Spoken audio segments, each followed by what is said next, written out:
So it's about 7 in the morning right now, and it looks amazing at this point. The sky is blue, there's no sun out yet, but if you can see there, this is the moon. This is the moon, okay? And the sun isn't out yet. So pretty cool scenes in the morning, and it's just the right amount of cold, right? It's not too chilly, but it's good. Worth spending time out in nature at this point of time, early morning. This feels great. Hey, so today we will talk about the birds. So this is early morning right now, and I see birds roaming around here and there. And it's in the mornings that the birds are the most free, and they're enjoying themselves the most in the morning. That is what it is. And by the afternoon or the evening, in the evening around sunset, they again start flying here and there, and it's pretty cool.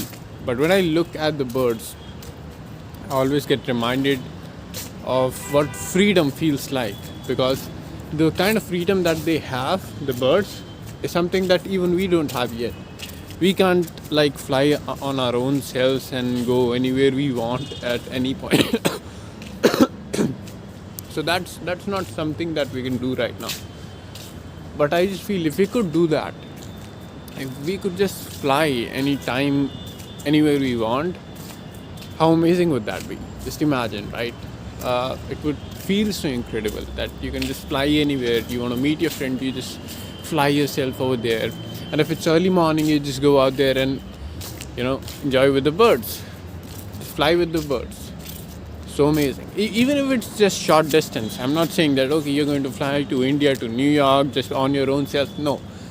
Even if you can just fly small distances, about 200 meters, 500 meters, just even that much, that would be great. And even if up to a height of about, let's say 100 meters from where you are standing, or maybe even 200 meters.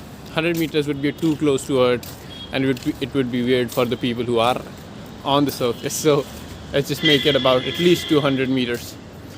So that would be very cool to be able to fly. And I wish to fly, myself, not with the help of a plane or with the help of some instrument or something. Or if it's a very negligible instrument, that it doesn't feel like you are using something to fly. Like there are different things like paragliding and stuff, where you get a sense that you're flying, but actually you're using some instrument and stuff, but it's a very heavy instrument. You're not doing it on yourself. But for the birds, they're flapping their own wings, and that's how they're flying, right? So that's pretty cool. And that is something that I wish to do. And I feel everyone would feel to want to do something like that, to just fly like the birds around and be free. Because when you're in the air, you feel a sense of freeness, the sense of freedom, right? And that just feels amazing. With the breeze hitting on your face, it feels so cool. So yeah, that's what I want to share with you today. Now we'll talk later. Now I'll just finish my walking session. I'll do a couple of more rounds here after I stop recording, and then I'll head back down, and then I'll get to my work. And then in the evening we'll head to the gym, and then we'll do the reading session, and then we'll wrap up our day. Okay, so that's the deal for today. Let's get going. Pretty much on track today. I like that I woke up early. I like that I made tea for my mom. So that's something that always gives me pleasure. Whenever I do something for someone, that just always makes me feel good, right? And especially if it's from my mom, because she has done so much for me that the least I can do is actually there's no amount of things that I can do for her that would suffice for what she does for me. But anyway, I try to do it in my own capacity and try to increase my capacity as much as possible, right? Because mothers are really amazing. They are a blessing that God has sent us. So appreciate them, value them, and make them feel special whenever you can. Okay, see you later. This was day 2 at the gym, and much more intense than yesterday.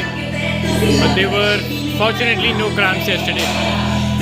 But I'm expecting some cramps to come in today. I'm not able to. I don't know if you are able to hear me or not. But anyway, day two done right. See you tomorrow. Bye. Hey, so today we're going to read this blog by Said Godin, Ignore Sunk Costs. The most important decision making rule you learn in business school is still largely misunderstood.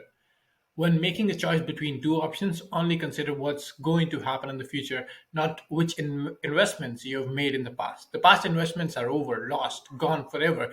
They're irrelevant to the future. You have two pieces of land, one you bought for $1 million, one for $10,000. On which one should you develop a gas station? I know, the one that's right next to the huge subdivision being put up, not the one next to the condemned shopping center. Does it matter how much the land cost to buy? No, not at all. You have tickets to the Springsteen concert. They were really hard to get. You spent 4 hours surfing StubHub until you found the perfect seats for $55 each. On the way into the event, the guy offers you $500 cash for each ticket. Should you sell? It turns out the amount of time you spent getting the tickets is irrelevant. If you would not be willing to pay $500 for these tickets and you weren't, or you would have, then you should be willing to sell them for $500. Spend $250 on dinner and go buy better tickets for tomorrow's night show. Or say you make a mistake and go to the concert instead of selling those seats are $500 seats now. But Bruce is sick and Manfred Mann is substituting for him. You don't like him so much, but you paid $500 for the seat. Should you stay? Just because the guy spent a lot on the sign for his store doesn't mean he should not spend more to spell the biggest word properly. The amount he already spent is irrelevant. What matters is what the benefit of spelling stationary property will be. Ignore sunk costs. I love this lesson that whatever you have invested in anyone or anything doesn't matter, because what's gone is gone. You have to focus on the present and the future. So a lot of people get caught up in sunk cost. It is true in business as in life. Don't get caught up in sunk cost. See what's there right now. What are the facts? What's the current reality? And make the decisions based on that. Ignore sunk cost. So I just got back from the gym, did my reading session, and then I heard the news that there is yellow alert that is being imposed in Delhi, and that means that all the gyms will be closed, and a lot of other places will also be closed. But what matters for me is the gym being closed. Let's see what happens. It's kind of ridiculous. I just joined and went there for a couple of days, and now this alert is being imposed. Anyway, we'll see how this goes. But yeah, talking about my day, it was a good day overall. I was productive. I did good work. There is some work left which I will do after posting this video. I'll complete the work, and the reading session was good. The gym session was good. So the day overall was good, and I really liked it. So yeah, this was the day. Now I'll see you tomorrow. Bye bye. See you.